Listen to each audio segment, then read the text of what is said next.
Hey, I'm Kitty Automatic, and this weekend I played the second closed alpha weekend of SOS from Outpost Games, an extreme survival game show simulator. The premise of the game is simple. Get dropped onto an island with 15 other contestants, gather resources and weapons, find a relic, a number of which are scattered around the island in various temples, fire a flare to signal your rescue, get rescued, win.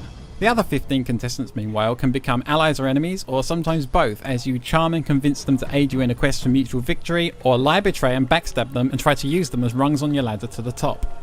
Alliances are formed, broken and reformed all over the island in real time as the 30-minute timer ticks down. It can only be the two of us. As the game progresses, the number of contestants dwindles due to inter-contestant homicide, accidental death, or being slain or infected by the Hupia, monsters that inhabit the island and protect the relics. Fuck. Contestants each start alone on a beach at the edges of the island with no supplies other than a map and a radio. Hey-o. Weapons and equipment can be found around the island, hidden in bags, boxes, trees and clay idols, ranging from simple fruit, ammo, mushrooms and skulls, to axes, pistols, lockpicks and first aid kits.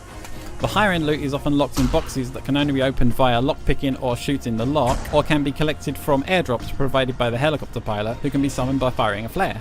Finding teammates to ally with or betray can be as simple as spawning near them and having your paths cross. Oh, want to team up, homie? Oh yeah, sure, absolutely. Hell yeah. Oh shit. Or following their footprints or other tracks such as disturbed undergrowth, or hearing their voices if they happen to be nearby and speaking. The game uses local proximity chat superbly to this end, and you can often get the drop on another contestant's location just by listening. Player speech is also affected by local conditions, so voices will reverberate through large empty halls of a temple, for example, which is a really nice touch that adds to the immersion. Did none of us get infected from that? Alright, the relic monsters over there. The radio has 99 different channels, and browsing through the lower channels and saying hi or introducing yourself and giving your location can be a quick way to find an ally. Classic. Radio channel 69, where all the sex happens. If you wanna wine and dine, you can wine and dine on my dick. Hell yeah. Oh, you like that? How you doing, buddy? I need a team. You want a team? I don't think you can trust us, dude. Exploring temples and searching for relics and the monsters that carry them becomes the focus of the mid-stage of the game once players have scavenged their supplies, all the while fighting or avoiding the various Hupia creatures that litter the island. Players bitten by Hupia can become infected, which eventually results in them turning and becoming automated zombie Hupia contestant hybrids that stalk the island looking to kill other contestants. Eating mushrooms can stave off this fate for a short time, but the infection can only actually be cured with a syringe of the antidote, which I found were in rather short supply. The gameplay is fast-paced and fun. The controls are simple and intuitive, and the concept provokes varied and unpredictable playstyles from everyone involved. The game show element is played up and highlighted at every opportunity by the game. The start of each round begins with the intro to the game show within a game, SOS. The contestants stand in the studio and are introduced one by one, each being given a few seconds to give a spoken intro.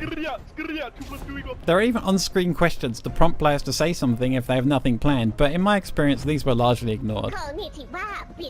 It's a great feature because in a group of 16 contestants there's almost always one that says something hilarious, whether by accident or design, and I feel like I started every single game with a smile on my face.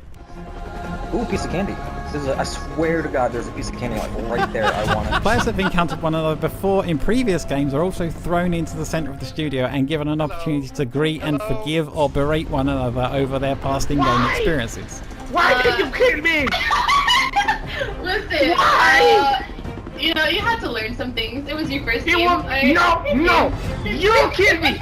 You killed me! Bitch, why did you kill him? Why the fuck did you kill him? My initial reaction was that this idea would get old after about 3 games, but the opposite was true. Every time I started a game, I actually found myself looking forward to the intros. A similar feature is given at the end of the game, with the winners and top-rated survivors being given some more screen time to give a victory speech or throw some shade at the other losing contestants in front of the audience. I like memes, and not people. And the audience is real. Not only are the players that are killed thrust into spectator mode for the rest of the duration of the game, there's also Twitch integration powered by Hero TV that gives stream viewers the opportunity to interact live with the players via emotes, not to mention casting votes on what's contained in supply drops for the players. And non-streaming players can also be spectated by observing streamers and their audiences, who can then offer emotes via encouragement or derision to the players being observed. And that's another thing that allows the game concept's charm to shine. In the majority of games I was invested enough to want to spectate certain players, to see their inevitable doom or victory, or to see how the game panned out for the other contestants that aided or betrayed me. Overall, the game's great fun. Its strength, in my opinion, lies in doing what PUBG did well, which was essentially distilling DayZ PvP down into a faster paced format. But what SOS does differently is that it retains the part of DayZ that I found to be its strongest point, player interactions. Get in the boat.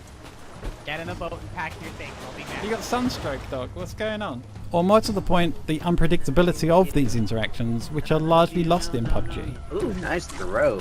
I really enjoy the thrill of brittle allegiances and uncertainty in allies or even potential allies, and the paranoia that comes with a ticking clock, limited objective items, and a group of players that are often complete strangers. My only reservations are how these strengths will endure public release. Will the player intros and outros devolve into toxic mic or soundboard spam? I'm out here to suck dicks and take names, boys. Will they grow obsolete and ignored? How will playing with friends be handled? Will it be an option, or will the pool of contestants always be 100% random? Both options will have problems and critics.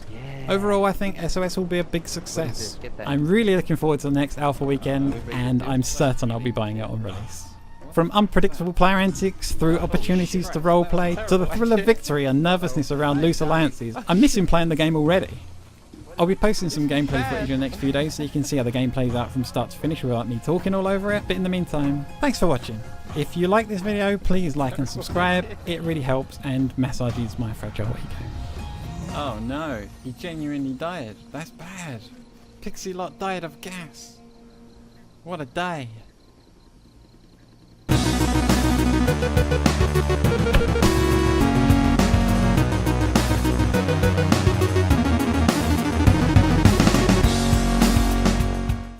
Players bitten by Hoopier can become infected, which results in them turning and becoming fuck.